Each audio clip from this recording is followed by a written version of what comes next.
Hello, everyone, and welcome to Building SaaS on AWS, the flagship show for SaaS here on the AWS Twitch channel. My name is Gunnar Grosch, developer advocate here at AWS, and this is the show for the people who are building or planning to build a SaaS product. What we do is we dive deep into SaaS specific topics so you, our viewers, can learn more about building SaaS on AWS.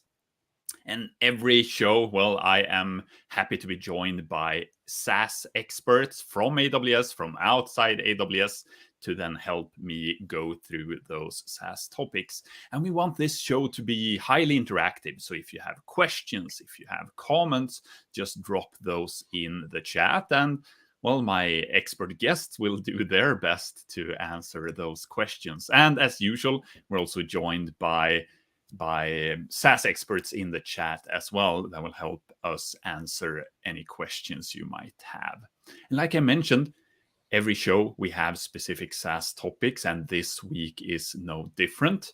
And to walk us through this week's topic, well, I'm happy to be joined by Mehran and Steven. Welcome to the show, both of you. So we usually do a quick round of introduction. I told them both to wait for me to call their name, so they both just became quiet now. So that was on me. So we do the quick round of introduction, and to start things off, well, maybe Mehran, you are a returning guest of the show, so maybe we can start with you. Welcome to the show. Welcome back, Mehran. Hi, Gunnar. Thanks again for inviting me. Mehran Najafi. I'm a senior solution architect with AWS. I'm part of two focus groups for AI, ML, and SaaS, and that's the area of my interest. Previously, we talked more about AI, ML, and SaaS in general, and this time, very happy to talk with you and Steven, an audience, more specifically about ML inference and why we think that when we talk about ML inference for SaaS, we are really talking about it at extreme scale. Very happy to be here. All right, welcome. And then Steven, first time as a guest on the show. Welcome. Thanks, Gunnar. Thanks for welcoming me here. My name is Steven Alyekhin. I'm a senior solutions architect at AWS, and here, we all specialize in kind of some deep areas here. And then, my area of specialization is AI/ML, and I also work with several ad tech customers, and they have a very specific use case, which we're going to talk about a little bit more today on the show, and that's why Mehran invited me to talk about AI/ML at scale. So that's very close to heart to my customers. Thanks again for inviting me, and happy to be at the show. All right, welcome both of you. And as I said, we also have SaaS experts in the chat. We have Anthony with us, as usual, I think I can say by now. And we also have non-SaaS experts. I see we have returning viewer Aaron joining us as well. AWS expert, maybe, is the correct term there. So, Mehran and Steven, you've both alluded to the topic of the week. And we're going to talk about AI ML inference at extreme scale. And I like that term, extreme scale, but to better understand it, maybe let's start by defining what extreme scale is for when we're talking AI ML inference. Sure. Might be one step back. So companies, they are collecting and capturing data, and they use those data to train a model, right? When that model is trained and ready, they host it on some endpoint, for inference purposes. And then that endpoint is receiving inference requests. So when we talk about, 100,000 millions of inference requests like per second, or, when we are talking about latency of like milliseconds, or when we are talking about different customized ML model, thousands of them. So those numbers, those are more relevant to the extreme scale. So we are not just talking about, 100, like 1,000 of requests. So these are really big numbers. And we will talk during this show that when we put it in the context of SaaS, most likely we are talking about extreme scale. So because we have many dimensions that we will talk during this show. So high throughput and low latency, basically. And exactly. Then also, I guess part of it is also when we're talking this extreme scale is cost. being able to optimize for cost. So I think that's something we're going to cover throughout this hour as well. Yes. Yeah. So then maybe to make it even more clear, can we perhaps talk about an example, something that we have seen built on AWS at extreme scale?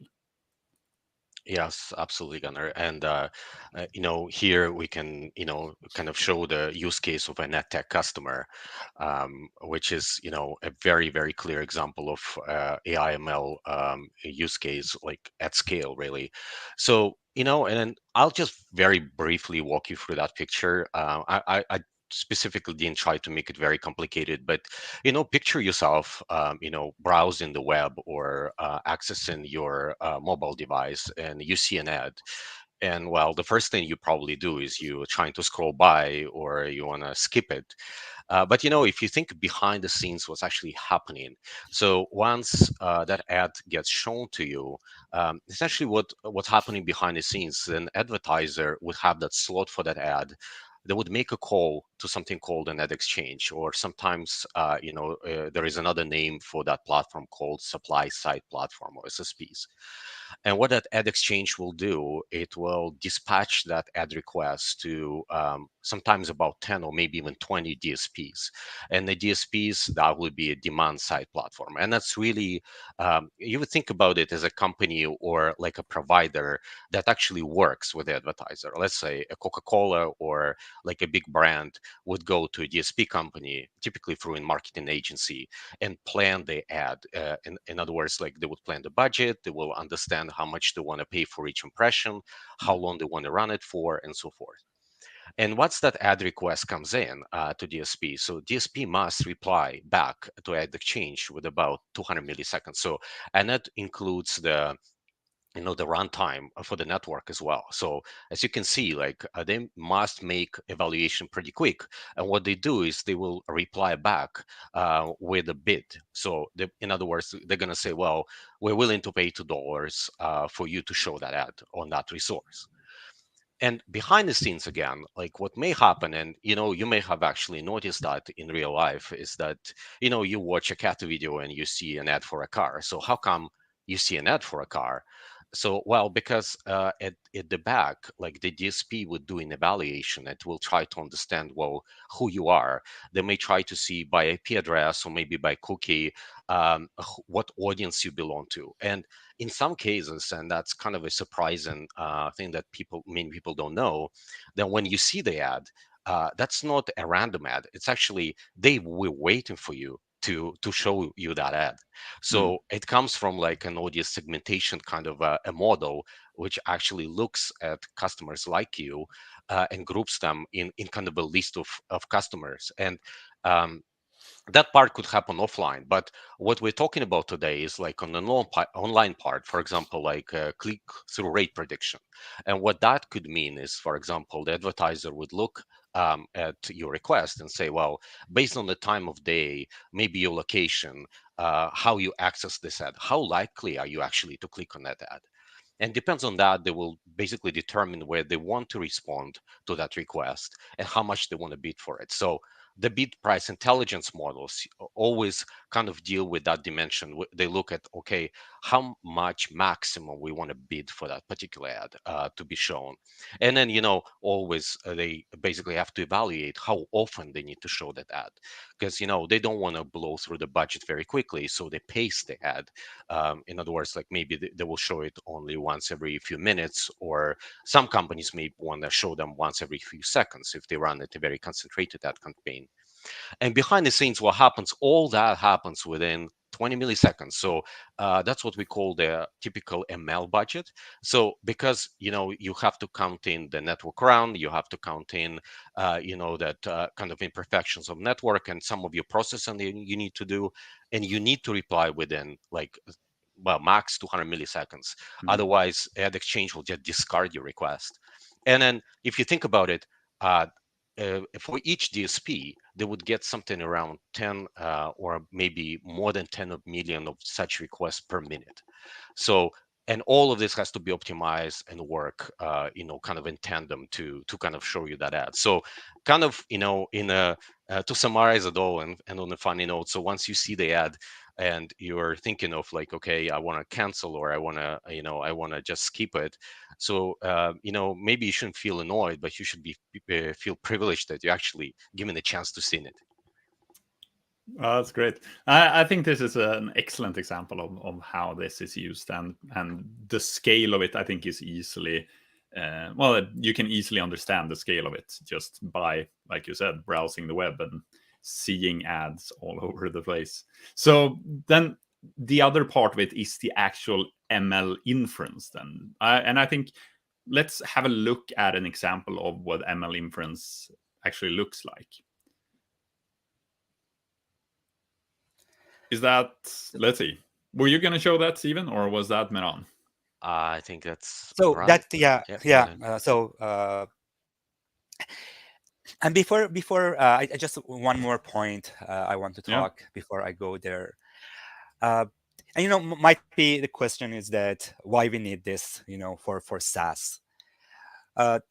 So as Steven showed you that it is very heavy. Every ML inference is very heavy on CPU, GPU, on your memory. So on network, how many those 10, 20 million requests coming to your processors through your network are heavy on your network. On the security, you are dealing with customer data, with the company data.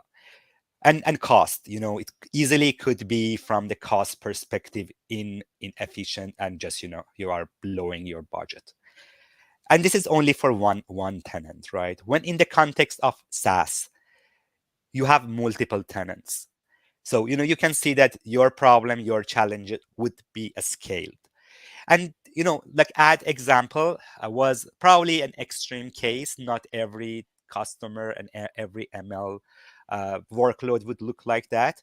But when you go to the SaaS concept, and when you have thousands of tenants, probably you will be in that category of architecting for extreme scale. And I think that's the purpose of this conversation. First, to elaborate on this concept that when you design for ML inference in a SaaS concept, it's a bit different. You really need to be careful with all the resources and budget that you have. And we want to share some of those best practices that you can easily apply to your ML inference. So we have a question from the chat first there, from Porty100. Why is inference heavy on the GPU? So it depends on the type of your model, right? Some of the models, they are running on CPU, so just those are cheaper.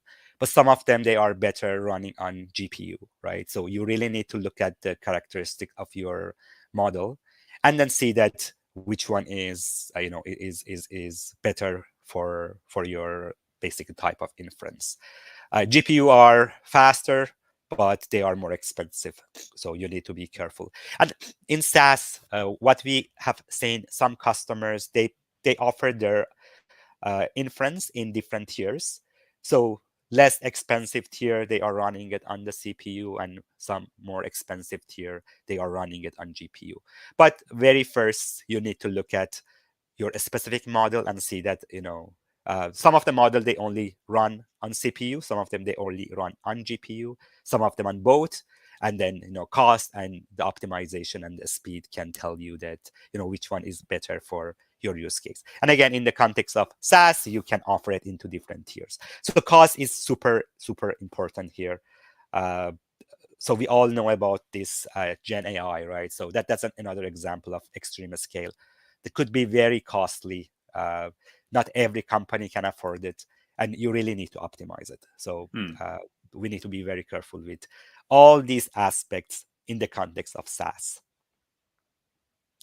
All right. Okay, so back to your question about what really inference look like. We will, through this call, try to scale it, but let's first look at the simple inference. Let me go to my SageMaker. If you haven't worked with SageMaker, SageMaker is Amazon managed platform for AI ML. And by managed platform, it means that it provides you some aspects of AI ML and ML ops as a managed. For example, for training, you can have managed training. For inference, you will have managed inference. For pre-processing of your data, you will have managed pre-processing. And I will show you a little bit what does that managed aspect of SageMaker mean. Let's zoom in a couple of steps in the console there, Mehran, to make it easier for everyone to read as well. Is it better now? Yeah, that's great. All right, so this is the Amazon SageMaker console in the AWS console. Yeah, you can find it. You can go to just your console and then go to the SageMaker. So you can have a different domain and then different users. And I'm going to go to the Studio. That Studio is basically a managed notebook that you can run your Python script or your ML code there. And this is where we are gonna put our code and show you that how you can deploy and enhance the scalability of your inference. So there are different notebooks here. I'm gonna start with the simple one.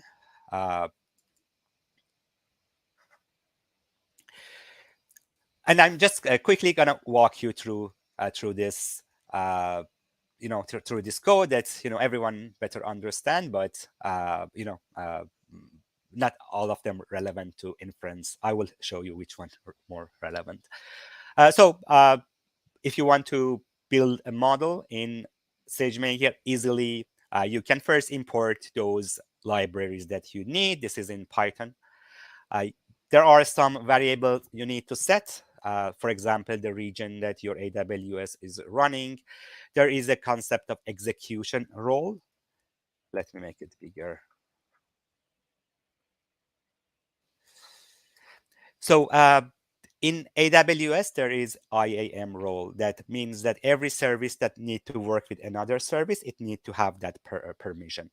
For example, SageMaker need to read data, get data from S3, which is the object storage for AWS. So it needs to have that permission to work with S3, reading training data, and then writing the model artifact back to the S3. So we set all those permissions here.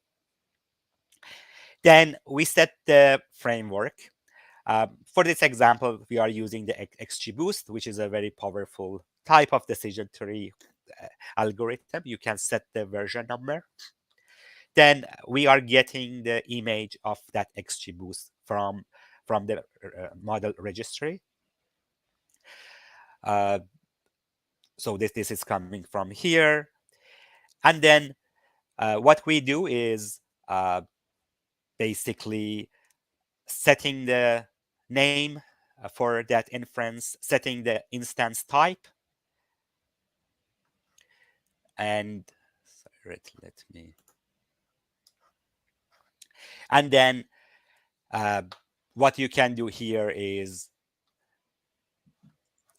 creating a model, right? So you assign a name to that model, and then that model will be created for you. So when the model is created for you, this, I mentioned this is a managed training.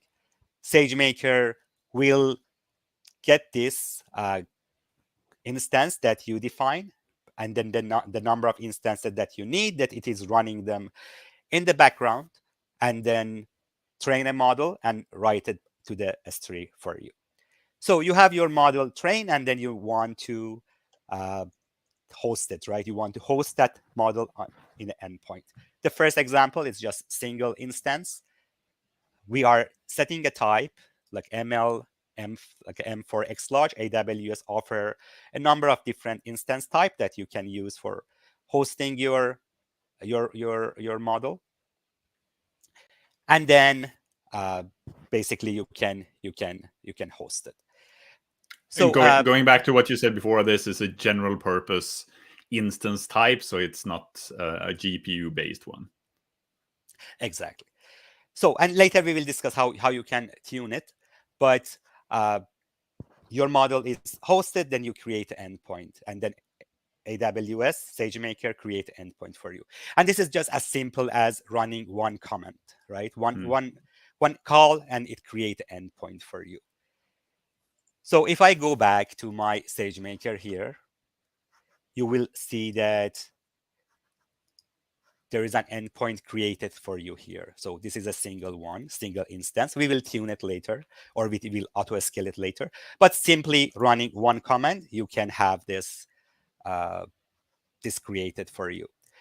So your SageMaker resource for inference endpoint is created based on your model, but we want to expose it. Like we are all builders, we want to have an API that we can call our model. Next step is to have a Lambda function that can invoke this SageMaker endpoint. So if I go here to the Lambda,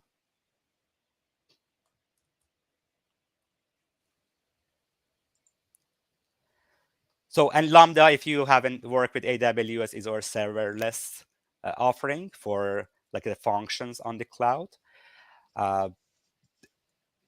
You can have as many Lambda as you want, and they are triggered when there is an event coming to trigger, run it, and then when that execution is done, basically, that function is done, and you will not be charged for that. So we have a Lambda here for invoke SageMaker endpoint. Here you can see that endpoint is triggered by API gateway. I'm going to show you that API gateway later. So here is the code for that. So what we need to set here is that endpoint name, that single instance. If I go to the configuration of the Lambda, you can see that, the endpoint name here is set to single instance. But then, you set the payload here, or you get the payload from that event that trigger your API gateway. But then as simple as this, runtime invoke endpoint, that's the endpoint name, and then it has integration with the SageMaker. So here you run your SageMaker inference on that SageMaker endpoint. And let me show you the last piece of this puzzle, which was that API gateway. This is how we trigger that Lambda. So I go to the SageMaker API gateway, and the one that I showed you, that is that single instance, go to the post one, go to the stages. I just want to show you this invoke URL. So this is that invoke URL. So we didn't add any security authentication here to just make it simpler. But if I put this inside my Postman, let me just show you my Postman. So if I just simply put that API here, putting the body is here, the data that we want to pass. And this data is in that example of the ad tech that Stephen talked about, passing some characteristic of the user profile. How likely is that user going to click through that ad, passing this to our endpoint through the API gateway, which API gateway pass it to the Lambda function, and Lambda function pass it to the SageMaker.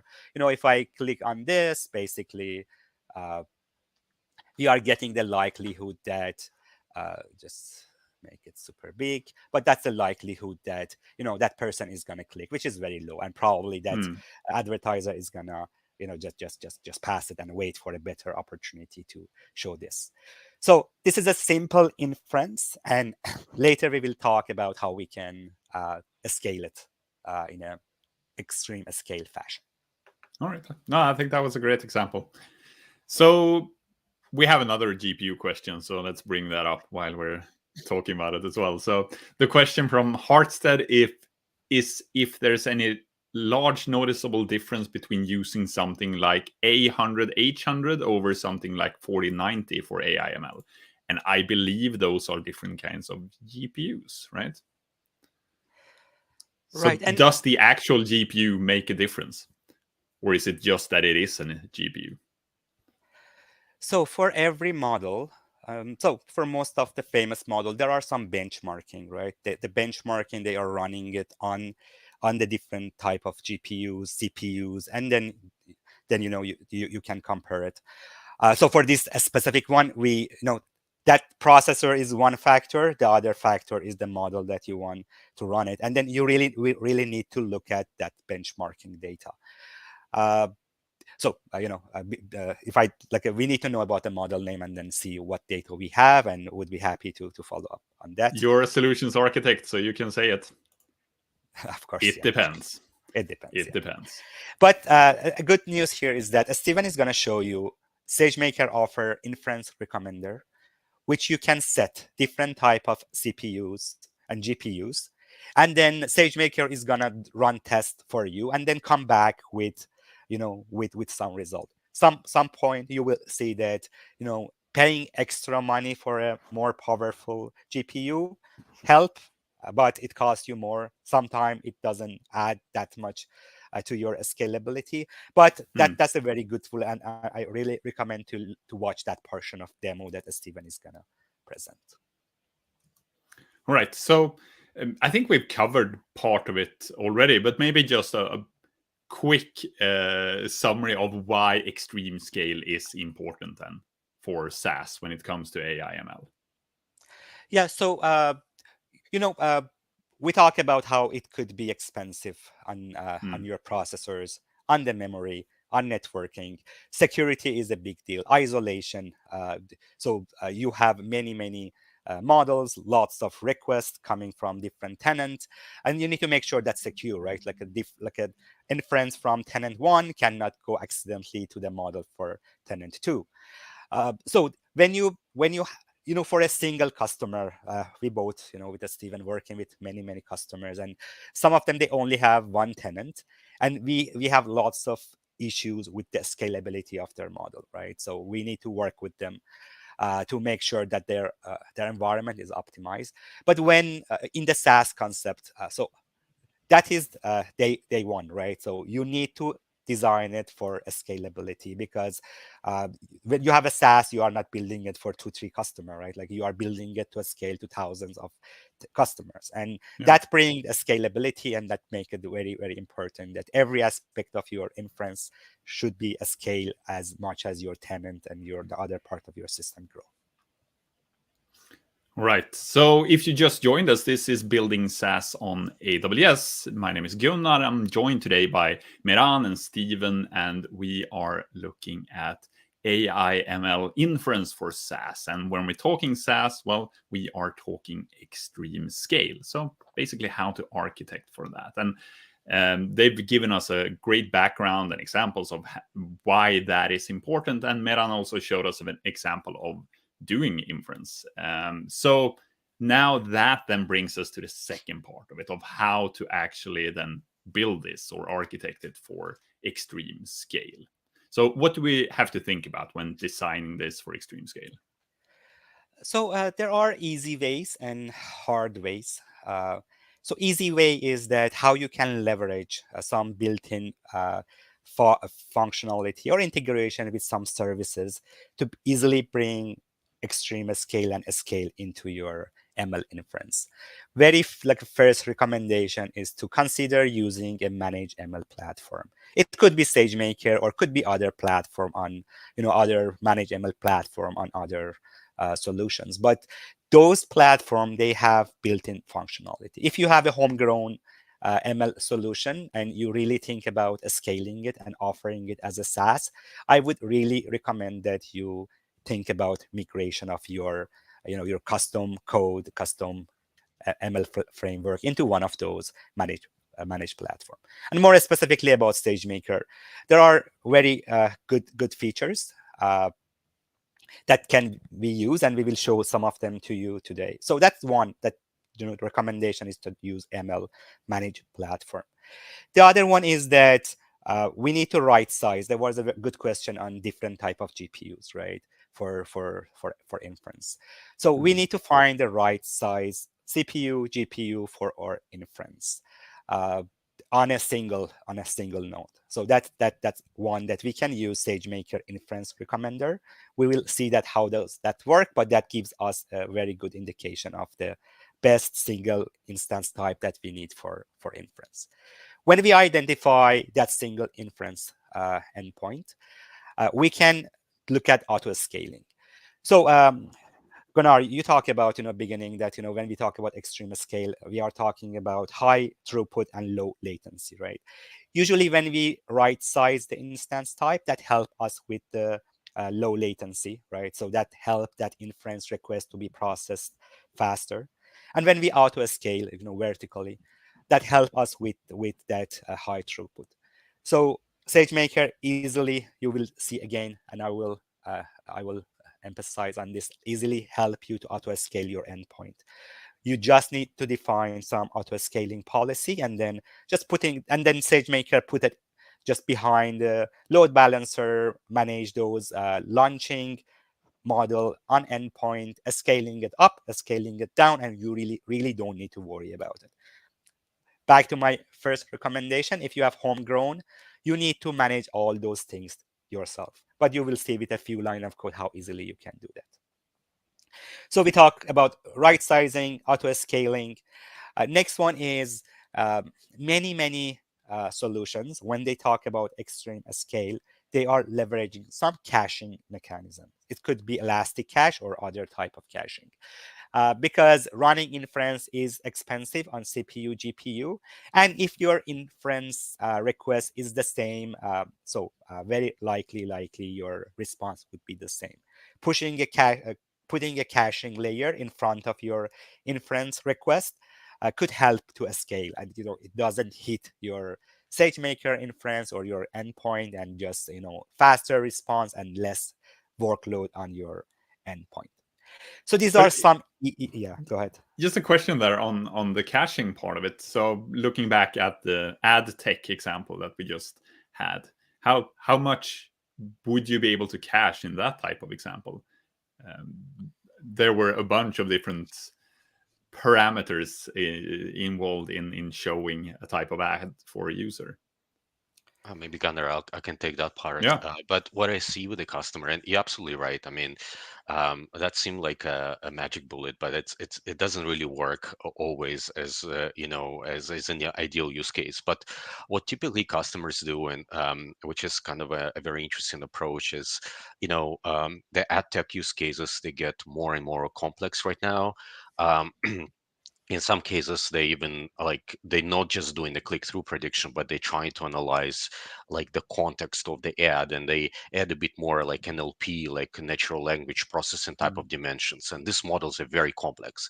And what the customers try to do, and this is kind of another level of caching, is where they essentially basically have two-tiered architecture where, let's say, they know they need to reply within 20 milliseconds, but what they will do is they will pre-process the request, and they will see, okay, do I have like this kind of a heavy model results right now? And they know they cannot meet the budget. So what they will do is they will run the result through a very simple model, give the result back, reply to the ad, in the background, kick off the scheduling of this larger model. The larger model will produce results, cache it, and then they will use it later on as a part of some sort of evaluation and subsequent requests. And this is a very common architecture which we start seeing just for the customers, kind of finding the ways to deal with more complex scenarios, but still fitting into that allotted budget that they have in terms of the time that they need to respond. That's great. And that's a very good question and valid. So not all these recommendations could work for all the use cases, but those are, as I mentioned, those are the easy ways, right? Just how easy, say like AWS make it super easy that you add one caching layer if it works for your use case. And then if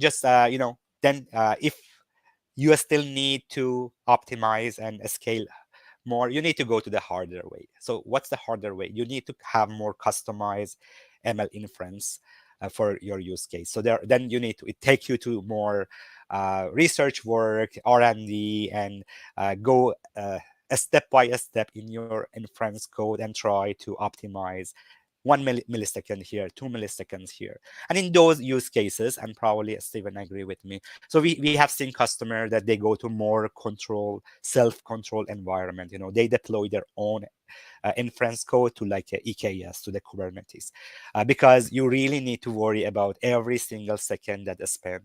So managed platform probably would work for 95% of use cases.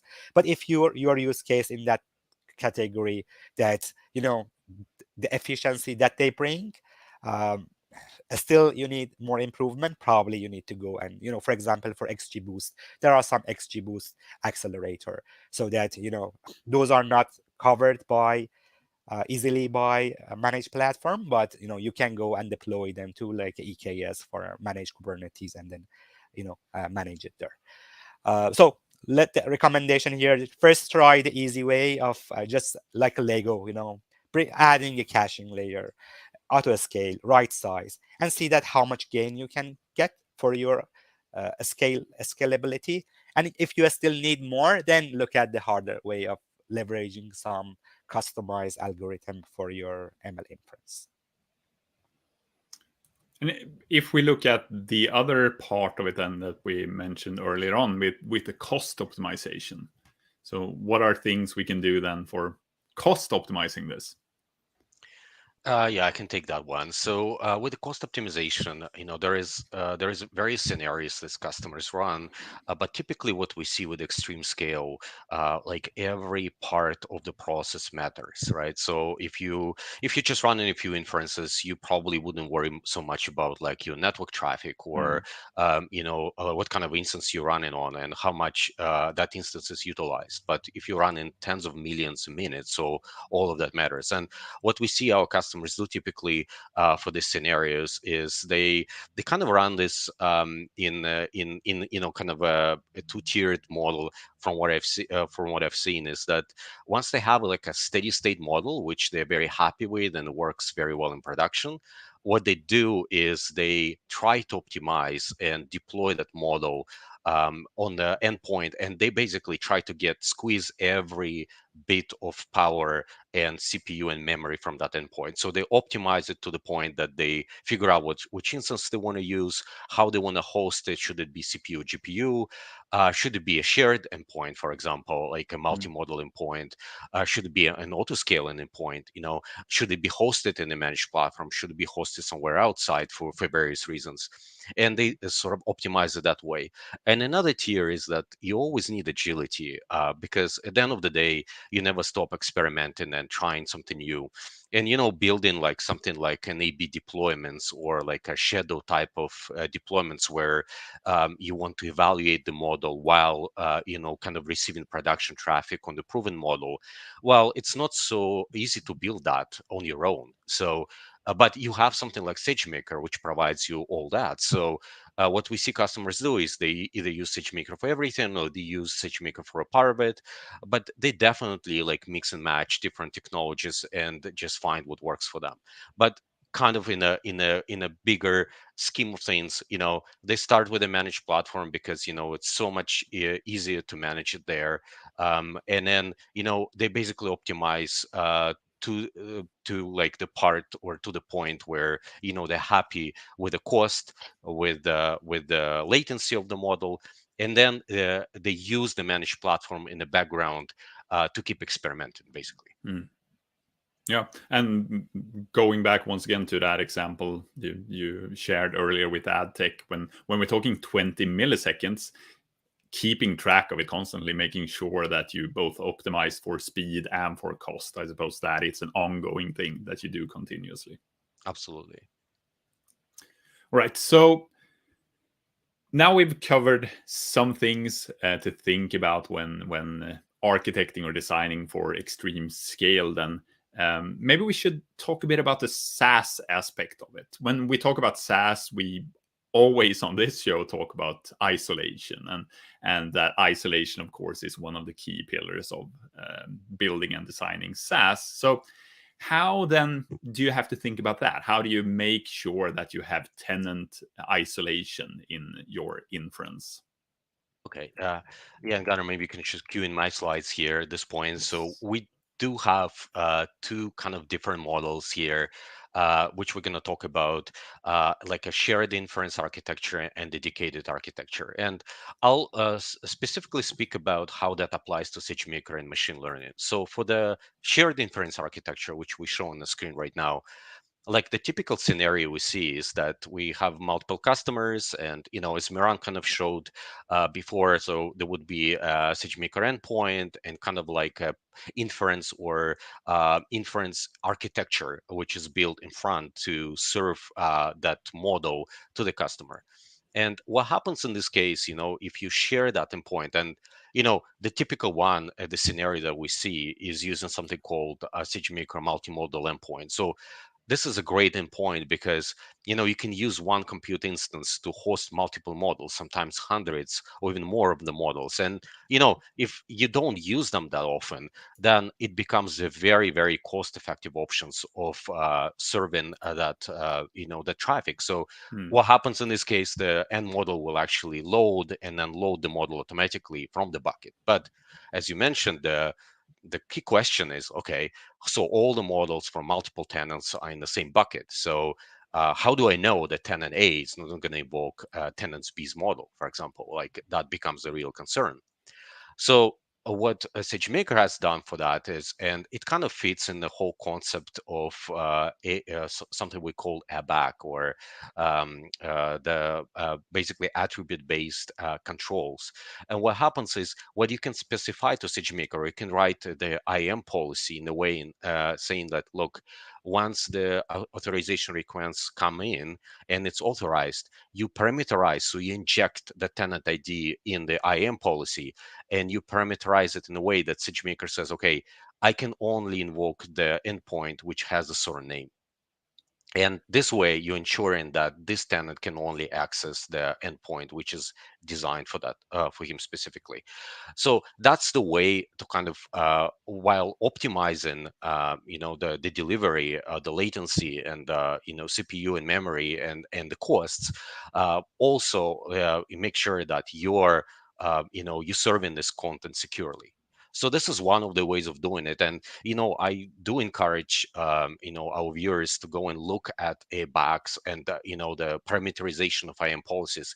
And you can use them with many services, not just SageMaker. You can use them with DynamoDB, for example, for tenant isolation as well, which actually makes your code much simpler and easier to read. And if you think about it, like a lot of the security is taken care of, and kind of you rely on IAM to do that, and all you need to do is just pass one parameter. Another kind of the type of scenario we see is something called dedicated inference architecture. And if you build something on AWS, this is very, very simple for you, because for each tenant you build a complete stack, including the SageMaker inference endpoint and entire infrastructure. So the idea here, if you have we call them gold tenants, or very important tenant for which like latency and performances of utmost importance, what you want is, you want them to have a dedicated infrastructure, so that they avoid the noisy neighbor problem, or some sort of overload that may happen, or one tenant using more resources than another, which is like a very common issue with shared architectures. So this is what we would typically recommend. So, and of course there are trade-offs here and there, and in this case the trade-off is really, well, you have to build more architectures. It's going to cost you more, and then you have to maintain it as well for every tenant. So that's another thing that you need to keep in mind. Yeah, so it really goes back to what we always talk about here, with choosing between the different types of isolation models. But also going back to what you talked about earlier with different tiering, for instance. So this could be the premium tier, perhaps, that has dedicated Absolutely. inference, and others are in a shared model. All right, so time always flies when we are building SaaS on AWS. I want to get to the demo part and actually see us do the things we've talked about in action as well. So, Steven, the floor is yours. Yeah, so let me get to that part. I know like some of our viewers may be more interested in seeing what we talked about before, and what Mehran mentioned several times is called the inference recommender. And the idea here is that SageMaker essentially helps you not just with building the model, and not just with hosting the model, and where you basically define, okay, I want ML 5x large instance. So it actually helps you choose which instance to work with, so that you get the right performance parameters from that model. And for that, you can use something called SageMaker recommender, inference recommender jobs. So I'll make it a little bit bigger. But the idea here is that you would provide the model URL. So in this case, we use the real use case of attack, like a click-through rate model, which is built on XGBoost. And what we've done here, and that's what kind of this process will ask you to do, is specify, first of all, you package the model. You also need to package like a sample of requests. And if you think about it, SageMaker will do like a small load test on your on your endpoints and kind of iterate through these endpoints. So it needs data, real data that it needs to send to this endpoint. So, and we will basically provide this data. Again, we will present it in the way that SageMaker will need for that job. And we have excellent tutorials online. So I know it looks a bit intimidating because it's code, but we have excellent tutorials of how to actually follow through with that process end to end. And what we will do is we'll create like a model group. We will essentially create a version package. And here is where we would specify the list of instances. And you can ask, well, I don't know which ones I'm going to use. But this is almost like I would say this is a chicken and egg kind of situation, because SageMaker does not necessarily know what kind of parameters you can play with, because some models can run on GPUs for inference, some can run on CPUs, and it's really up to you to specify like the set of the instances that you'd like to play with. And you can say, well, you made it very simple, so you choose only the compute optimized instances here, so we kind of can understand what the result will look like. Well, we knew for that model, because we played around with it, that it actually would work better on compute optimized instances. But if you have your model and if you have your framework, you can mix and match CPU optimize. You can put in the memory optimize or the disk optimized instances. And at that point, the decision is not clear at all, because you just don't know which of the resources your model will use the most. And that only really becomes evident, and this is what we want to emphasize quite a bit. It only will become evident when you actually run the load test. So we will always recommend that you load test your endpoints before you go to production, because that's only when you will see where your bottlenecks are. And essentially what you do is you create the inference recommender job. So it's quite easy to do. I mean, I'll give you like a hint. It will run for 45 minutes approximately. So it doesn't take, it's not as fast, because SageMaker will actually create these endpoints. It will stress test them. But what it will do in the end, it will give you recommend the results. And this is what I really want to, kind of show here on this stream, is you can see that we have 3 instances which we load tested. And, what I wanted to make sure that the results kind of intuitive, so that we can analyze. But again, you can play with more and introduce kind of more complexity by throwing in more different types of instances into the mix. But you can see, for example, it gives you the cost per hour. It will give you cost per inference. And well, of course, we know that the smaller, the EC2 type will probably going to be cheaper. But it will also benchmark how many invocations it will likely be able to handle per minute, and the model latency. And this is actually quite logical as well, because you can see that the latency of the kind of the smallest endpoint will probably going to be the highest. But you would say, well, that's great, but how about tuning the instance itself? And this is where the recommender comes in with the help, because some of the for some of the models, some of the frameworks, we have some knobs we can tune on endpoints. And you would have to kind of understand what these knobs are, and they're very specific to specific frameworks as well. For XGBoost, there will be one set. For, let's say, for PyTorch, it will be something else. So what the job will do, it will actually recommend you what you would put on the endpoint, which is quite, if you think about it, that's quite a bit of help for you. So it not only optimizes the instance, but it and figure out what to use, but it also will tell you what you need to do on that specific instance in terms of settings to make it work better. So that's quite, I think, quite helpful for the customers, to just get from kind of no optimization to full optimization, or like close to that in about 40 minutes. That's great. We have a question in the chat for Inference Recommender. What happens if I have a custom inference code that takes JSON files instead of CSV? any examples of how to package the sample payload in this case? So I, I can refer you to the resource, but we do have a very good walkthroughs there. So I believe that's possible, but I'm not quite sure. So at this point, when we tested this, we tested it with CSV endpoints for XGBoost, but I believe it can be done with JSON as well. Right. Maybe Anthony in the chat can find Yeah. a good link to the documentation and share that. And then, as far as the hosting goes, Mehran showed the single instance endpoint. So which is, it's just literally training the model and just deploying it. It's that easy. So here's what we've done is we also took recommendations of the inference recommender and we deployed the model with the tuned configuration. And what we've done here, you can see that there is this environment variables. It's just straight from the recommendation that we've seen that the inference recommender gave us.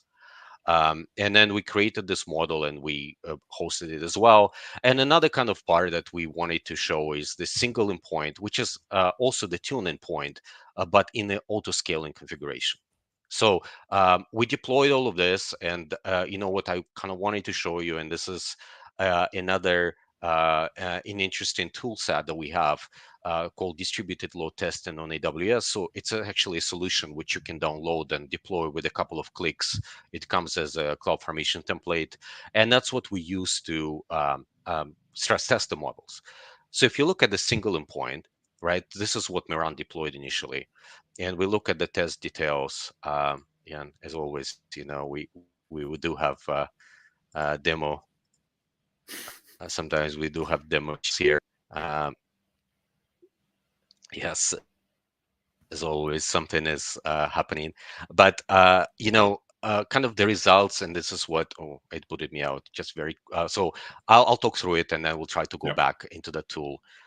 So the issue there is, once we did the tune-in, what we found is that the results were quite for the tune model, the results were pretty good, but you wouldn't see like such a big difference on a single kind of inference results. You would see them usually, when you run it under the large stress. So let's have a look at it came back. So we will see that the first model when we stress tested it, and if you look at it, it's 279,000 requests, which we did in 5 minutes. So that's pretty impressive. And the response times were about 216 milliseconds, so 0.2 seconds. So which is great, but talking about 0.2, like 20 milliseconds, that's far away from that target.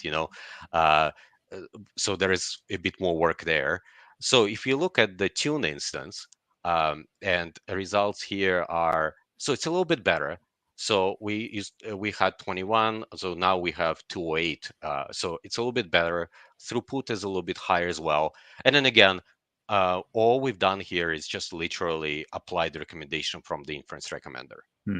So another kind of test that we did, and that was what Mehran kind of talked about, is the cache test.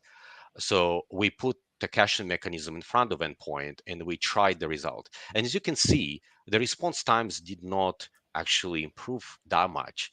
But what actually improved, and that was quite interesting, we ran the test twice and we loaded with 200 users and 400 users. And you can see that response times didn't change at all. So we wouldn't see that result if we would run against the live endpoint all the time. So it will just get overloaded. So this is just kind of gives you an idea that it's not always the response time that you gain and the basically benefit, but it may be the caching part, like the scaling part, and then finally the auto scaling, and very quickly. So it's about the same kind of time that we see in the tune model, but what we would see here, and this was kind of very interesting. So we loaded it up from 200 users to 400 users to 800 users yesterday, and the response times were almost unchanged. So this is where you can see where the model was actually being scaled from about 4 instances to about 10 automatically behind the scenes. So that actually shows you how you can optimize the endpoint. And again, you don't have to write any code. It just works by changing a couple of parameters. Very cool. Thank you very much for that, Stephen. And well, we are quickly approaching top of the hour now. So I think, unfortunately, it's time to wrap up. I'm happy to have been joined by Mehran and Stephen today to talk about architecting AI/ML inference for extreme scale. So let's do a bit of a wrap up of what we've talked about. Mehran, you want to go perhaps? Yeah, sure. Some recommendations, just repeating that, using manage ML ops platform, leveraging right size your ML inference, use auto scaling, use caching, looking at the customized ML solutions and ML algorithms, and putting this in this generative AI area, right? So generative AI area models are usually very big model. When we look at like a GPT 3.5, so like a building on top of 175 billion parameters, 100 gigabytes of the size of the trained model, and like 100 gigabytes of data. So you really need to look at every opportunity to optimize your model and the inference. Looking at bringing those puzzles using caching, what Steven showed you, we did it on Saturday, just a few hours, right? So we right size it, we auto scale it, we adding a caching layer. Very easy gain for a small amount of time that you spent. And if still you need a more optimization, then you need to go to the benchmarking, to the research papers, and try more like harder and more difficult options, and then probably deploy it on your own environment. Yeah, and Right. maybe just one last kind of note for me is that, we see sometimes customers like see the results and it's like, okay, so from SageMaker, it's 100 millisecond end to end, so it's not going to work for me. And in some cases, the managed platform will give you a bit more latency, but if you think about it, it will give you more functionality as well. So once you train the model, once you tune the model, you can host it in maybe a lower latency environment if you build one like that. But at the same time, you can use, the other models which are not as latency, maybe sensitive on SageMaker, and you can of course use SageMaker to experiment, like A/B testing and shadow mode. All of these are very invaluable features which are almost impossible to build yourself. So my recommendation is don't just put yourself in the corner like I either want to use this or that. So make it your own, mix and match, see what makes sense to you, and use as many managed tools as Mehran mentioned, or the features of the platform that it gives you, because at the end of the day it will get you to these results faster. And that's what we need these days. Is like we need to be ahead of the curve, we need to be ahead of competition. That's this is the tools that you can use to get there. Great. All right. Thank you very much, Stephen. Thank you very much, Mehran, for joining. It's been a pleasure having you on the show. And thanks to all of the viewers for being with us through this hour. And thanks a lot for all of the comments and questions in the chat as well. There is no show in 2 weeks. There will be a live show from an AWS Summit instead in 2 weeks. But we are back in 4 weeks. So I hope to see many of you again then. Thank you very much. Bye-bye. Thank you.